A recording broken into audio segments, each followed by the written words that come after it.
das, was in der Regel am besten mit dem Ende des Zinszyklus zurechtkommt, sind...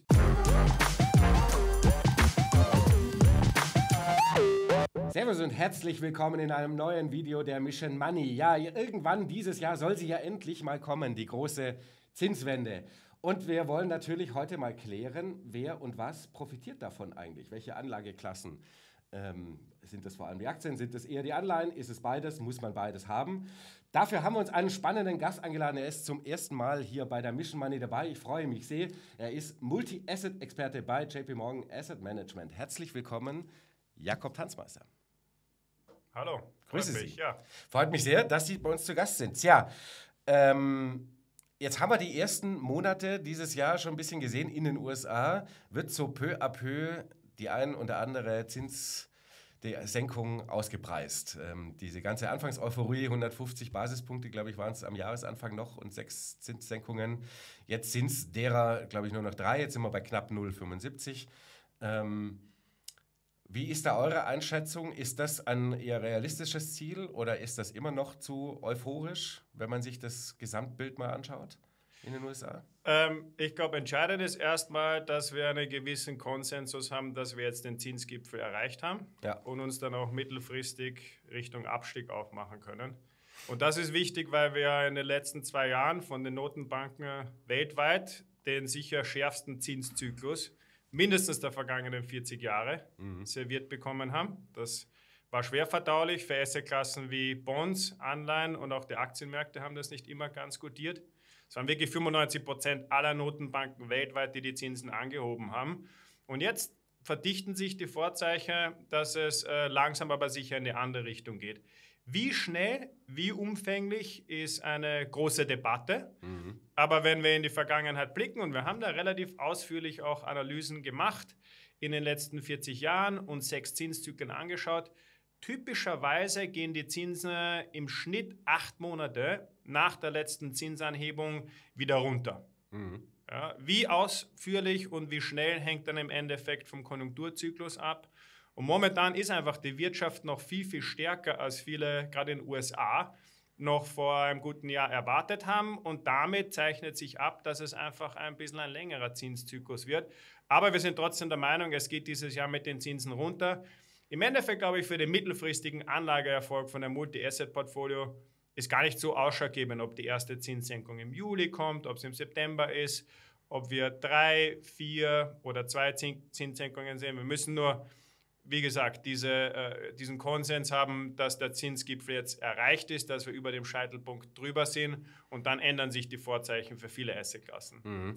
Aber man sieht ja auch, Inflation hat jetzt irgendwie so, Disinflationstrend ist ein bisschen gebrochen. Wir haben jetzt eher so eine Plateauentwicklung, Tendenz sogar leicht wieder steigende, weil kommt ja immer mal ein bisschen was rein, hast ein paar Jahrvorjahreseffekte, aber insgesamt haben wir so ein Plateau so ein bisschen über 3. Das ist halt natürlich, solange die Wirtschaft einigermaßen stabil läuft, auch nicht das Umfeld, wo die Fed gezwungen ist, 5, 6 Zinssenkungen am Stück zu machen. Ne? Da muss es schon krachen im Gebälk davor. Ja, vor allem, wenn man sich erinnert, dass sie am Weg rauf mit den Zinsen viel zu spät dran waren und sich da viel Häme und Schelte einfangen haben müssen. Wenn ich dort in der Zentralbank sitzen würde, ich würde auch sehr vorsichtig sein, da nochmal einen Fehler zu machen und in dem Fall zu früh agieren. Die Zinspolitik zu schnell einer Wende zuzuführen und dann schaut man nämlich am Ende wirklich wie der sprichwörtlich begossene Pudel aus, wenn man es zweimal falsch gemacht hat. Ja. Entsprechend, glaube ich, ist der Anreiz da jetzt zu früh, zu viel zu machen, relativ gering. Es möchte auch keiner Arthur Burns werden, muss man ja auch immer sagen. Und die Instrumente, die Werkzeuge haben sie, was sie machen müssen am Ende wissen sie. Jetzt wird erstmal abgewartet und ich glaube, man setzt ganz stark darauf, dass man ein eindeutiges Bild hat, dass die Inflation auch nachhaltig auf einem moderateren Niveau ist. Und dann wird man die Zinsschraube lockern. Ich glaube, dass es dieses Jahr sein wird. Welches Ausmaß werden wir dann sehen? Jetzt muss man ja immer sagen, klar, wissen wir alle, Prognosen sind schwer, vor allem wenn sie die Zukunft betreffen. Aber, und ich habe in Ihrem Vortrag eine sehr schöne Grafik gesehen, die einen immer mal wieder zurück auf die Realität holt. Warum tut sich der Markt als Gesamtheit und damit ja auch alle Profis, wenn man mal die Zinserwartungen sich anschaut, am Ende so eines Zykluses, also die Erwartung, wo könnte es mit den Zinsen hingehen und der Realität so schwer. Wir wollen die Grafik nämlich mal einblenden und dann sehen wir, aus den ganzen vergangenen Zinssenkungszyklen gab es genau einmal, wo der Markt einigermaßen richtig lag, ab dem Moment, wo die erste Zinssenkung kam, mit der quasi Entwicklung der Zinsen in den kommenden Monaten. Ansonsten lag man aber wirklich kilometerweit daneben. Ja, und das ist sicher so ein bisschen die schlechte Nachricht, die verdeutlicht, wie schwierig solche Prognosen gerade auf die kurz- bis mittelfristige Sicht sind.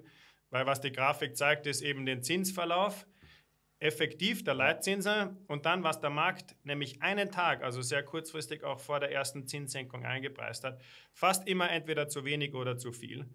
Die gute Nachricht, und das ist so die Kehrseite von der ganzen Geschichte, ist für uns als Investoren, wenn wir einen Anlagehorizont haben von 12, 18 Monaten, dann kann man eigentlich überspitzt sagen, für den Anlageerfolg, wenn die Ausgangszinsen so viel höher sind, ist es fast wurscht, ob eine Zinssenkung heuer noch kommt, ob zwei kommen, ob es im Sommer losgeht oder ob es im Herbst erst losgeht. Entscheidend ist, dass wir uns relativ sicher sein müssen, dass wir den Zinsgipfel überschritten haben und dass die nächste Phase ein Zinssenkungszyklus sein wird oder diese zweite Hälfte vom Zyklus. Denn das war in der Vergangenheit immer, erstmal zumindest für ein gutes Jahr, immer noch ein sehr gutes Umfeld für Aktien, aber noch viel wichtiger, mit dem hohen Ausgangszins habe ich eine viel, viel ausgeprägtere Chancen-Risiko-Asymmetrie bei Anleihen. Okay. Ja, das heißt Verhältnis Erträge auf diese mittlere Sicht, 1 Jahr, 1,5 Jahre oder vielleicht noch längerfristiger, Ertragschancen, Ertragsrisiken in Abhängigkeit davon, ob die Zinsen rauf oder runter gehen. Geben wir ein ganz dramatisches Beispiel. Wenn Sie heute beispielsweise in Amerika 10-jährige Anleihe kaufen, über 4% Rendite, dann ist das in 5 Jahren eine 5-jährige Anleihe. Ja. Damit Sie bis dahin ein Minusgeschäft gemacht haben, müsste der Kursverlust den laufenden Ertrag übersteigen. Und das würde heißen, dieser dann 5-jährige Bond müsste eine Rendite von gut 10% haben. Ja. Relativ unplausibel, wenn man sich die ganze Staatsverschuldung anschaut, weil man nämlich in den Zeitraum diesen hohen laufenden Ertrag vereinnahmt hat. Und das kann ich dann auch ganz klar sehen. Das ist so Chancen-Risiko im Vergleich, gehen die Zinsen noch weiter rauf, gehen sie runter, ist sehr, sehr ausgeprägt zugunsten des Investors. Und dieser laufende Ertrag kann endlich wieder nach den vielen Nullerzinsjahren bei vielen Assetklassen mittelfristig, wenn ich ein bisschen Geduld habe, ich werde ja bezahlt fürs Warten, mittelfristig diese selbstheilende Wirkung entfalten, dass ich nämlich Income, laufenden Ertrag im Portfolio drinnen habe, der die Performance stabilisiert. Und dann ist nicht mehr so wichtig, ob die Zinsen ganz schnell runtergehen oder eher oben bleiben. Genau, das heißt also, das einzige Negativszenario für mich wäre, wenn jetzt mal im Beispiel einer 10-Jährigen zu bleiben, wenn wir in, keine Ahnung, 4, 5 Jahren quasi eine Erwartung bekommen, dass die Zinsen wieder steigen. Das würde das natürlich konterkarieren. Ja, wie gesagt, also, ich meine... Das wäre jetzt das einzige Szenario, das Risikoszenario wäre. Ja, das sicher schmerzhafteste und ich würde sagen Randszenario für die momentane Ausgangslage. Aber das Schwierigste für die Märkte, für viele Investoren, auch zugegebenermaßen für unsere Portfolien wären, wenn wir jetzt unerwarteterweise plötzlich wieder reflationäre Tendenzen sehen würden. Ja. Wenn sich die gesamte Geschichte wieder beginnt zu beschleunigen, weil dann gibt es überhaupt keine Anreize für die Notenbanken, die Zinsen in absehbarer Zeit zu senken. Und das wäre auch, glaube ich, für Aktienmärkte schwierig zu verdauen erstmal. Ja. Aber auf die 10-Jährige geschaut, da ist schon eingepreist, dass, also man kann ja sagen, 4% auf 10-jährigen Bond reflektiert einerseits die Zinserwartung für die nächsten 10 Jahre. Mit über 4% in den USA ist das schon hoch. Und natürlich eine gewisse Laufzeitenprämie. Also da ist schon auch im Markt was eingepreist, dass die Zinsen eher höher bleiben. Ich komme gleich nachher zu dem Laufzeitenthema zurück. Wollen wir mal noch ganz schnell, weil das ist auch natürlich eine schöne Grafik, kurz auf diese Zinssenkungszyklen schauen, beziehungsweise im Kontrast wollen wir mal schnell schauen, was die Aktien gemacht haben danach. Denn daraus ergibt sich für mich ein relativ interessantes Bild. Es hat ja, das haben wir natürlich die letzten Monate auch hier auf dem Kanal oft besprochen, das quasi Ende eines Zinserhöhungszykluses ist nicht zwingend schlecht für die Aktien, natürlich, logischerweise, und war in der Historie auch meistens erstmal nicht so schlecht, mit einer Ausnahme, nämlich 99, 2000, aber da hatten wir halt auch die völlig verrückte Dotcom-Blase. Ja. Ist relativ leicht nachvollziehbar. Wenn man aber mal schaut, und das fand ich recht interessant, weil eigentlich geht man da davon aus, die Menge an Zinssenkungen, also wo wir denn mal landen werden, sollte ja eigentlich Einfluss auf die Entwicklung der Assetklassen haben. So würde man ausgehen. Ja. Ob das jetzt nicht so viele Zinssenkungen sind oder viele Zinssenkungen sind, sollte sich ja eigentlich vor allem jetzt mal auf die Aktienmärkte durchaus auswirken. Würden Sie so grundsätzlich zustimmen? Das stimmt, ja, aber das stimmt vor allem auch deswegen, weil der Ausmaß der Zinssenkungen eine Funktion vom Konjunkturzyklus ist. Ja, also geht es mit der Wirtschaft besser weiter oder schlechter. Aber tatsächlich ist es so, dass wenn man in die Vergangenheit schaut, so diese Phase des ersten Jahres, nachdem man das Zinsplateau, den Höhepunkt erreicht hat, ist eigentlich fast immer noch kein großer Grund zur Beunruhigung für Aktieninvestoren gewesen.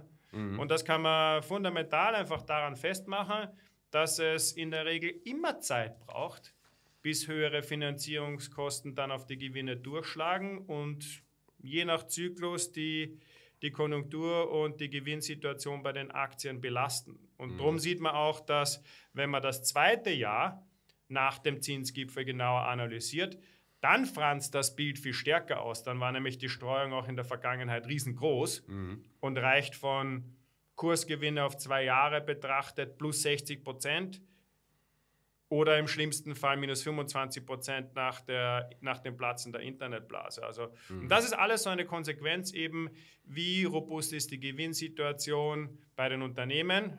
60% Kurs plus kriegen sie nur dann, wenn sie keine Rezession haben. Ja. Und im Übrigen auch dann, wenn man mit relativ moderaten Bewertungen, sprich KGVs, in das Ende von so einem Zinszyklus reingeht. Also Mitte der 90er, als wir in Amerika schon einmal so eine weiche Konjunkturlandung gehabt haben, sprich Zinsen rauf, dann langsam wieder runter, ohne dass die Konjunktur kollabiert ist. Ja. Da sind wir mit einem 15er KGV reingegangen. Heute sind wir über 20 in Amerika, in der Internetblase war es weit, weit drüber. Ja. Das heißt, das schlechte Ergebnis mittelfristig nach Zinsgipfel in der Internetblase war sicher auch das Entweichen der heißen Bewertungsluft aus dieser Blase, das zum negativen Anlageerfolg geführt hat.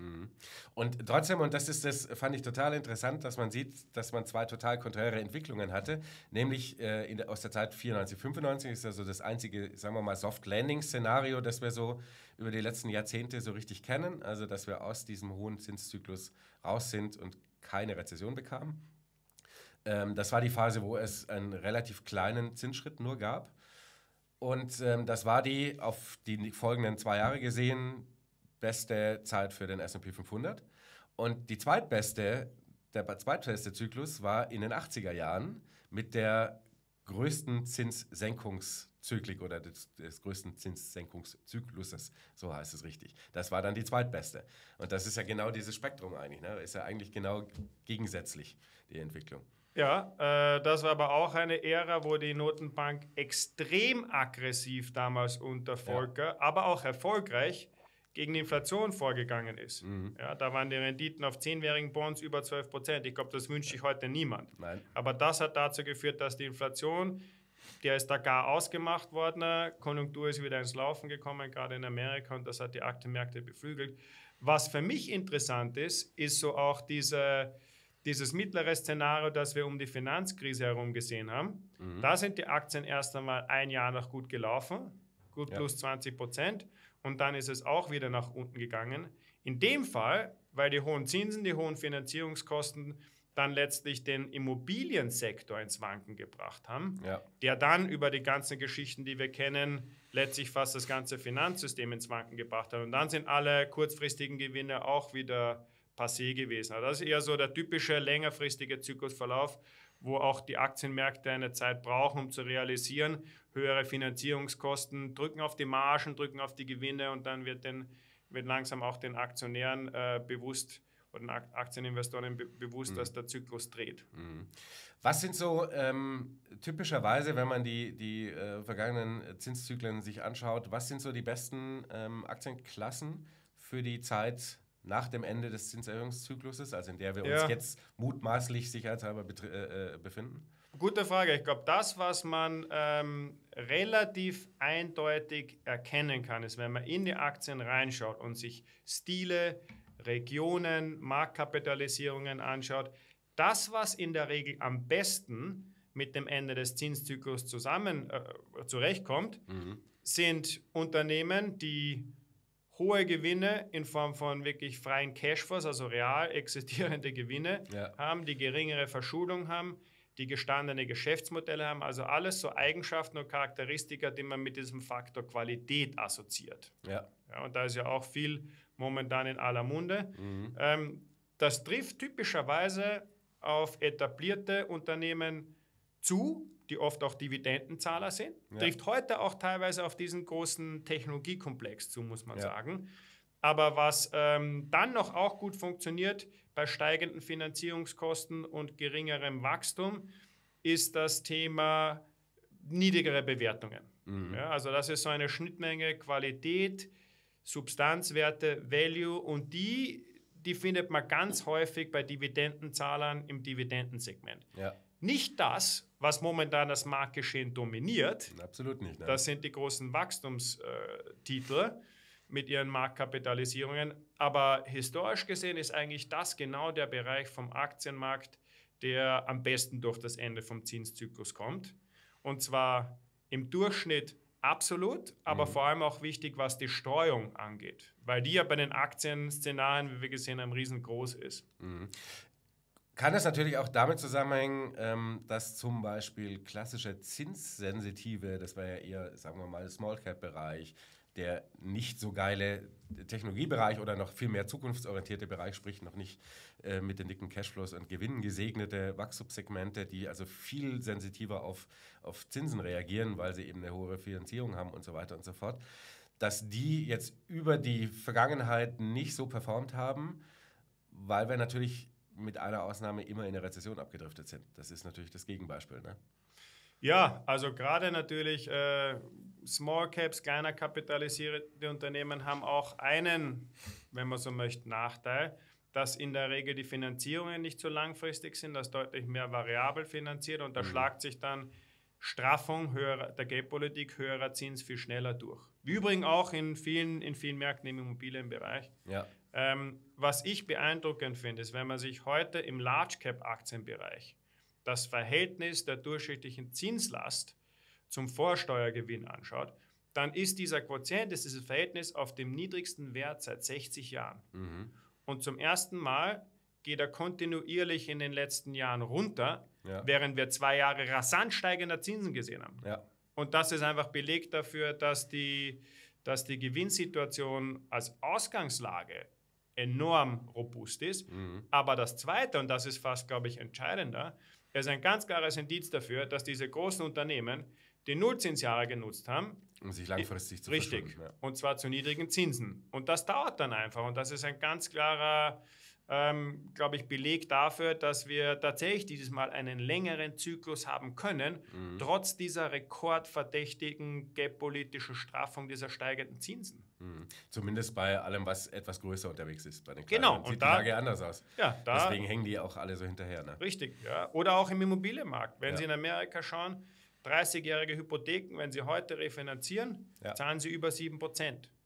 Der durchschnittliche Zins dort auf dem Markt ist 3,5%. Ganz anders schaut es in Großbritannien aus. Da wird alles variabel verzinst, 5 Jahre Zinsbindung, mehr nicht. Da war die Last auf dem Immobilienmarkt viel schneller, viel höher. Und das sind so die regionalen Unterschiede und auch innerhalb vom Aktienmarkt die Unterschiede, auf die man, glaube ich, genau schauen muss. Aber eben im Large-Cap-Bereich ganz klare Tendenzen dazu, warum dieser Zyklus so lang, so gut weiterläuft. Gut, man kann natürlich auch sagen, die Amis haben ein bisschen dazugelernt nach 2008, was das Thema Immobilienfinanzierung angeht. Aber auch die Staaten in Europa, Italien hat seine Schuldenstruktur sukzessive verlängert, die haben es auch richtig gemacht und das dauert jetzt einfach, bis dann mittelfristig die höheren Zinsen durchschlagen. Auf ewig kann man das aber auch nicht vor sich herschieben, wenn die Zinsen dort bleiben, wo sie sind und das ist dann wiederum, glaube ich, ein Ankerpunkt, warum viele sagen, früher oder später wird es mit den Zinsen auch wieder in die andere Richtung gehen müssen. Braucht man Anleihen im Depot? Ja. Als Privatanleger? Ja, auf alle Fälle. Da bin ich fest davon überzeugt, das ist eine Assetklasse. Da muss man jetzt, glaube ich, viel von den letzten 2 Jahren negativ erlebten. Und das hat ja auch uns, sage ich ganz offen, auf der Mischfondsseite stark getroffen im 22er Jahr, erste Jahreshälfte letztes Jahr. Anleihen waren wirklich schwierig, keine Diversifikation. Aber jetzt muss man den Blick nach vorne richten. Es gibt ja das Sprichwort, warum die Windschutzscheibe im Auto größer ist als der Rückspiegel. Ja. Und momentan ist der, glaube ich, Punkt gekommen, nach vorne zu schauen.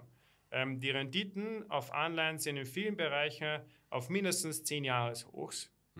Und das heißt, ich habe 2 Dinge von Bonds im Portfolio wieder, die ich in den letzten Jahren schmerzlich vermischt habe. Nämlich den laufenden Ertrag und die Möglichkeit, zyklische Risiken zu diversifizieren. Ja, und ich habe das vorher versucht, diese Asymmetrie darzustellen. Ja. Das gilt auch für Anlagealternativen und auch für Endanleger, wo natürlich die Versuchung enorm hoch ist, die Zinsen sind wieder da, ich investiere eher kurzfristig. Festgelder, 3 Monate, 1 Jahr etc. Ich glaube, es sollte sich jeder heute die ehrliche Frage stellen, wenn ich auf 12 Monatsgeld 3,5% kriege. Alle sagen, die Zinsen werden langsam wieder runtergehen. Möchte ich diese 3,5% für 1 Jahr? Oder kann ich mir ein Income-Portfolio bauen mit 4, 5, vielleicht 6% auf 10 Jahre Laufzeit? Jetzt ist die Chance, diese höheren Renditen festzuzurren. Viele sagen, schwierig, Volatilität bei den Aktienfonds, bei den Anleihenfonds oder auch gerade bei defensiven Mischfonds war in den letzten Jahren viel höher, als ich das eigentlich erwartet habe, wegen den Bonds. Ja. Ich möchte da nicht wieder investieren, aber jetzt ist eigentlich der Zeitpunkt, das zu machen, weil wenn die Zinsen runtergehen, dann entlädt sich ja dieses aufgestaute Kurspotenzial auch bei den Bonds. Und wenn sie dann wieder unten sind, jeder, der kurzfristig investiert, hat Reinvestitionsrisiko. Ja. Dann habe ich nicht mehr 3,5% aufs Festgeld, da bin ich schnell bei 2 oder drunter und dann ist wieder das Gejammer groß, dass man das verpasst hat. Deswegen ja, auf alle Fälle. Und jetzt ist natürlich auch, wenn wir mal so ein bisschen auch Richtung Laufzeiten schauen, Sie haben es ja gesagt, eher mal Richtung 10, also die Laufzeiten mal so langsam länger machen. Das haben wir, da reden wir auch schon seit einem halben Jahr, glaube ich, Dreivierteljahr, so Pi mal Daumen drüber. Und dadurch, dass natürlich jetzt am Jahresanfang viel wieder ausgepreist wurde, hat man natürlich auch nochmal so eine schöne Gegenbewegung wieder. Ja. Da sprechen jetzt viele auch schon wieder von der zweiten Chance, für die es zum Jahreswechsel oder Ende letzten Jahres nicht gemacht haben, mal auf ein bisschen längere Laufzeiten bei Anleihen zu gehen. Würden Sie das auch sagen? Ja, also wenn ich auf unsere Mischfonds schaue, Income-Portfolio à la Global Income, da hat sich einiges, wie gesagt, an aufgestauten Anleihenkurspotenzial im 4. Quartal entladen erst einmal. Wir waren in der Spitze in der Rendite über 7%, dann ist sie Richtung 6 runter von Oktober bis Dezember. Das hat 10% Kursplus gehabt. Ich hätte mir gewünscht, dass viele sagen, oh, jetzt muss ich da was machen, weil ich es versäumt habe. Tatsache ist, man hat es nicht versäumt. Sie haben es gesagt, es war eine leichte Gegenbewegung. Ja. Bei uns Rendite wieder über 6%, bei den Bonds auch wieder da zurück, wo sie schon teilweise im Laufe des letzten Jahres war. Nicht ganz so hoch wie in der Spitze im Oktober, aber sicherlich nicht zu spät, jetzt noch hohe Zinsen festzuzurren, Income zu erzielen und eben damit auch auf mittlere Sicht, und das ist, glaube ich, das Wichtigste, wo sich viele schwer tun, das zu verinnerlichen, diese Chancen-Risiko-Asymmetrie zu seinen Gunsten zu nutzen. Wenn die Zinsen von jetzt nochmal steigen, ich habe trotzdem den Puffer des höheren laufenden Ertrags. Und der war in den ganzen Nullzinsjahren eben nicht da. Und das stärkt dieses Chancen-Risikoprofil enorm, wenn ich von jetzt auf 1, 2 Jahre vorausblicke. Wenn wir mal jetzt aus der Sicht des klassischen Investors hier in Europa schauen, US-Staatsanleihen das attraktivere Wahl der Mittel, wenn man natürlich auch das Thema Dollar noch ein bisschen im Hinterkopf behält? Oder bleiben wir dann doch lieber im Euroraum? Ja, gute Frage, kommt darauf an, wo man sich bewegt. Ich glaube, global ist die Antwort. Also die Zinsmärkte in den USA bieten höhere Renditen, bieten den Dollar, der immer ein auch ganz guter Risikodiversifikator ist, weil es einfach noch die defensive Reservewährung ist. Wenn es nach unten an den Märkten geht mit Risikoassets, dann ist der Dollar meistens ganz gut. Aber auch im Euroraum bieten sich sehr interessante Chancen.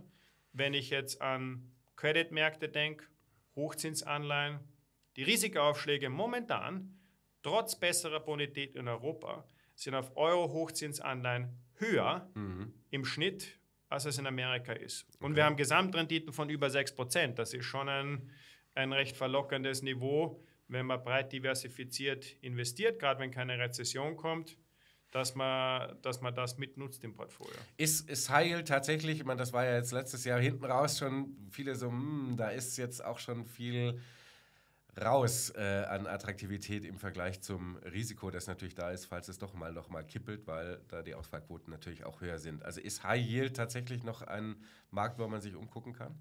Kann man auf alle Fälle. Sie sprechen die Risikoaufschläge, die Risikopuffer in Form von Spreads an. Die waren tatsächlich Ende letzten Jahres auf relativ niedrigen Niveaus. In Amerika ungefähr 4% aktuell, Europa auch hoch, also durchaus einiges auch als Kompensation für das Ausfallsrisiko, das ich dort nehme. Aber zwei entscheidende Dinge. Zum einen, das Ausfallsrisiko dürfte im Schnitt geringer sein, weil wir insbesondere in Amerika die höchste Bonität, die stärkste Kreditqualität aller Zeiten im US-Hochzinsanleihenmarkt haben. Okay. Das heißt konkret, knapp die Hälfte aller Unternehmen, die sich dort finanzieren, haben ein Rating, das nur eine Stufe unter Investment Grade liegt. Langfristig ist das so im Bereich 30%. Also nicht ganz das Doppelte, aber fast das Doppelte. Und wir haben nur 10% der schwächsten Emittenten mit Dreifach C geratet.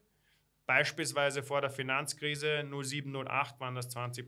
Okay. Insofern kann man auch argumentieren, die Investoren, die diese Bonds kaufen, sollten natürlich auch einen geringeren Risikopuffer verlangen und die Spreads sollten enger sein, weil die Bonität so viel stärker ist. Die ist übrigens deswegen so stark, weil der Markt eine gewisse Bereinigung erfahren hat während der Corona-Krise. Da sind die schlechten Emittenten pleite gegangen, verschwunden. Und deswegen selektiv ist das sicher eine gute Geschichte. Und der zweite Punkt, die Zusammensetzung vom Zins bei Credit, bei Hochzinsanleihen. Ja. Der Unterbau hat sich fundamental verändert. Jetzt, wo die Renditen auch auf Staatsanleihen wieder höher sind, habe ich knapp die Hälfte meiner gesamten Rendite in diesen Bonds in Form von qualitativer Rendite, von Duration. Ja, diese 7,7%, davon ist 4% Spread, der Rest ist Duration. Und das soll eigentlich ja zu meinen Gunsten funktionieren, wenn die Konjunktur schlechter läuft. Also das heißt, High Yield kann man so ein bisschen dazu streuen natürlich für das sozusagen das Salz in der Suppe. Ansonsten natürlich ein bisschen Staatsanleihen, ein bisschen Unternehmensanleihen mit guter Bonität, um so ein bisschen die Basis zu legen. Was ist mit dem guten alten Thema Schwellenländer? Ist auch natürlich schon wieder eine ganze Zeit lang durchs Dorf gejagt worden. Ja. Aber da ist natürlich die Zinswende teilweise auch schon wieder viel früher eingesetzt. Ja. Ist das noch was, wo man sagt, interessanter Markt? Auch da gilt Selektivität. Ich erstmal als Multi-Asset-Mensch auf den Schwellenländerkomplex global und dann werde ich finden, auf der Aktienseite ist es ein Asien-Thema. Ja. Auf der Anleihenseite ist eher ein Lateinamerika-Thema, ein Osteuropa-Thema. Auf der Aktienseite ist, glaube ich, wirklich so, dass sich manche inzwischen die strategische Frage stellen. Macht das noch Sinn? Brauche ich die noch? Weil es einfach so schlecht gelaufen ist. Ja. Und da müssen wir unterscheiden und differenzieren. Der eine Markt, der jetzt auch in dieser jüngsten Rallye, wo wirklich alles ganz gut gelaufen ist, überhaupt nicht mithalten konnte, ist China. China, ja. Aus guten Gründen. Aber wenn ich rechts und links von China schaue, Indien, Mexiko, Brasilien, enorm starke Performance. Und Gleiches gilt für die Schwellenländer Anleihen, wo, wie Sie richtig gesagt haben, die Zentralbanken dieses Mal ihren Kollegen in den entwickelten Märkten voraus waren. Die haben die Zinsen früher angehoben, um die Inflation zu bekämpfen, waren dann in der komfortablen Situation, sie auch wieder früher senken zu können. Renditen sind runtergekommen, aber in vielen dieser Märkte locken die höchsten positiven Realrenditen seit Jahren. Das heißt, es ist immer noch eine ganz auch interessante Idee, um das beizumischen, aber ich stimme zu, da ist auch einiges schon eingepreist, weil es einfach dieses Mal im Zyklus dort viel besser gelaufen ist als bei uns, müssen wir uns eingestehen, in den entwickelten Märkten. Das stimmt, ja.